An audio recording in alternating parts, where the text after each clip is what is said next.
Time to take a quick look at what's happening and what's brewing in battleground Bihar. Well, the state goes to polls, but a closer look at the candidates tells a very worrying story. According to the latest report by the Association for Democratic Reforms, 1 in every 3 candidates contesting phase 1 of the Bihar Assembly elections has declared a criminal case against themselves. So out of over 1,300 candidates that have been analysed, 423 have criminal cases pending and 354 face serious charges including murder, attempt to murder and crimes against women. The report says 33 candidates are booked for murder, 86 for attempt to murder, 42 for crimes against women and in fact 2 are accused of rape.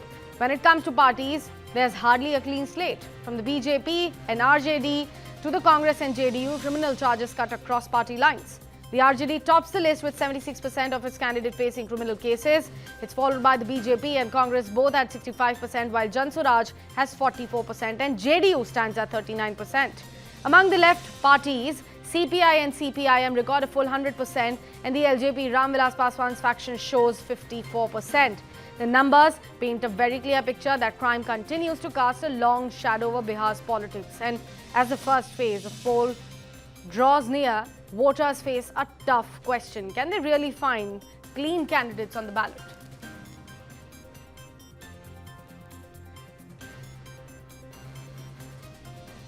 After weeks of questions and whispers about his absence, Rahul Gandhi is finally hitting the Bihar battlefield and not alone, but shoulder to shoulder with Tejasvi Yadav, the opposition's chief ministerial face. Their first rally, a joint show of strength at Shri Krishna Rai Yadav Maidan in Sakra, Muzaffarpur, is going to be held at 12:30 p.m. today. A reserved seat where the Congress has gambled on Umesh Ram, the man who narrowly missed victory in year 2020. Then the convoy rolls to Darbhanga. 2:15 p.m., another joint rally, another crowd, another pitch for the alliance. And remember, Darbhanga votes on November 6, making today's optics even more critical. But this return comes after a long political vacuum. Rahul Gandhi's absence from Bihar had sparked debate, even murmurs of friction within the allies, seat-sharing jitters, tactical disagreements, coalition tensions. Let's listen into what he has to say.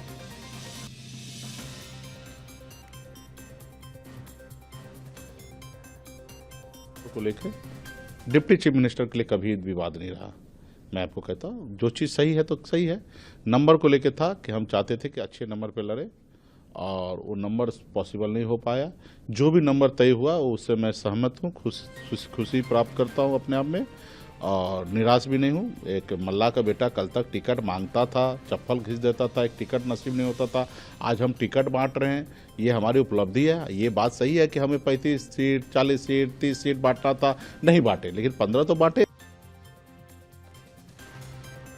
A pointed counter-attack not just on politics but identity. Mukesh Sahani turns BJP's narrative on its head, accusing the party of discomfort with an EBC face rising to power. Here's what he said. तो देखिए, सबसे पहली बात उनको तकलीफ किस बात का है? उसको मुस्लिम से कोई तकलीफ नहीं है। वो तो मुस्लिम को हिंदुस्तान से बाहर भेजना चाहते हैं बीजेपी, ठीक है। उसको तो तकलीफ, पेट में दर्द ये है कि एक अति पिछड़ा मल्ला का बेटा डिप्टी सीएम कैसे बन जाएगा, कैसे उनका नाम पे सहमति बन गया। वो तो फूट डालो राज करने वाला नीति अपना रहे हैं, तो वो भाई भाई में लड़ाना चाह रहे हैं। तो हमारे बिहार के मुसलमान भाई इतना नासमझ नहीं है। वो मजबूती से जो देश में भाईचारा को बिगाड़ने वाले लोग हैं, जो बिहार की तरक्की नहीं देखना चाहते, ऐसे लोगों को ख़त्म करने के लिए हम सब एक हैं। ये डिप्टी सीएम या सीएम हमारी जागीर नहीं है, एक व्यवस्था है। उस व्यवस्था के तहत हम उस पर बैठेंगे और राज्य की तरक्की के लिए काम करेंगे। और हमने कहा कि हमारे गठबंधन में और भी डिप्टी सीएम बनेंगे, मंत्री बनेंगे, सभी जाति सभी धर्म के लोगों को हम लोग सम्मान देंगे। हम A to Z कहने वाले लोग हैं। हम कोई 13 करोड़ जनता के बारे में सोचने वाले लोग हैं। हम सभी जाति सभी धर्म को सम्मान देने वाले लोग हैं। हम बांटने वाला राजनीति नहीं करते हैं। Brushing aside all the speculations that he could go back to the NDA fold, Sahani ridiculed the suggestion, saying the script has changed and the NDA is worried. वो लेंगे क्यों? क्योंकि वो कमजोर होंगे, उनके पास बहुमत नहीं होगा, इसलिए लेंगे ना। मतलब वो क्यों लेंगे? वो लेंगे इसलिए क्योंकि उनके पास बहुमत नहीं होगा, वो कमजोर होंगे इसलिए। तो इसका मतलब हम मजबूत हैं। हम जब यहाँ लीडर है, डिप्टी सीएम ऑलरेडी घोषित हैं और यहाँ पे हम मजबूत है, तो हम जाएंगे क्यों? हम यहाँ पे तेजस्वी जी के नेतृत्व में काम करेंगे। ये हमारे छोटे भाई हैं, हम प्रोफाइल में रहेंगे कि भाई हमारे सीएम साहब हैं, और बंद कमरे में तो हमारे छोटे भाई हैं। और वहाँ पे हम जाएंगे तो वहाँ पे हमारा क्या औकात होगा? वो हमको मानेंगे लीडर? नहीं मानेंगे, वो लोडर मानेंगे। वो जो दिल्ली से जो फरमान होगा उसको हमको मानना पड़ेगा। तो भला इतना बुर्बक तो हम है नहीं। हम बम्बई जैसे शहर से हम अमित शाह को जिंदाबाद करता, योगी जिंदाबाद करता, यूपी जाके चुनाव नहीं लड़ता तो मैं अभी तक मंत्री बने रहता।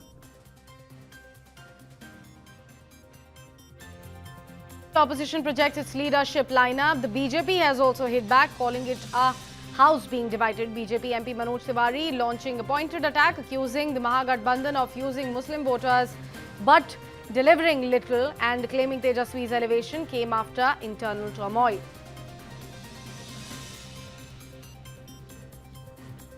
तो मुस्लिम समाज को भी अगर कुछ उसके लिए किया है तो एनडीए ने किया है, मोदी जी ने किया है, नीतीश जी ने किया। और ये समय है जो मुस्लिम समाज ये सोचेगा। हालांकि महागठबंधन में इतनी लड़ाई है आपस में कि तेजस्वी बाबू को अपने को घोषित कराने में भी नाको चने चबाने पड़ गए।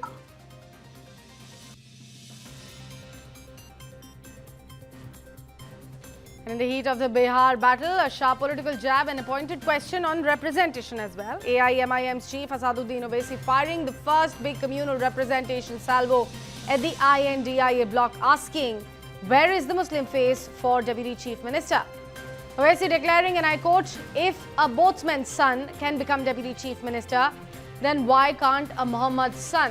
And then upping the pitch, Muslims are 17% of this state. Why can't your son become a chief minister? अगर मल्ला समाज जो 3% की आबादी है और वो तेजस्वी के बाजू बैठकर कहता है कि हम उप मुख्यमंत्री होंगे, मैं ढाका की आवाम को और बिहार की जनता को और खास तौर से वो 17% अल्पसंख्यक समाज को एक पैगाम दे रहा हूं। 3% है और उनकी ताकत को देखो आप, उनके सियासी शऊर से सबक हासिल करो आप, और उनकी बहादुरी को देखो कि 3% और कह रहे हैं कि अगर हमारी सरकार बनेगी तो मुख्यमंत्री हमारा होगा। बताओ आप 17% है, अगर मल्ला का बेटा उप मुख्यमंत्री बन सकता तो क्या आदम का बेटा मुख्यमंत्री नहीं बन सकता? उनको जवाब दो। A direct, deliberate challenge not just to the opposition alliance but to its claim of social justice and inclusive politics. Owaisi's charged the INDIA bloc talks representation but stopped short of giving Muslim leadership real power.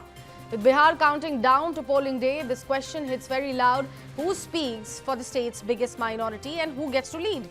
Just with this question from Asaduddin Owaisi, the identity debate just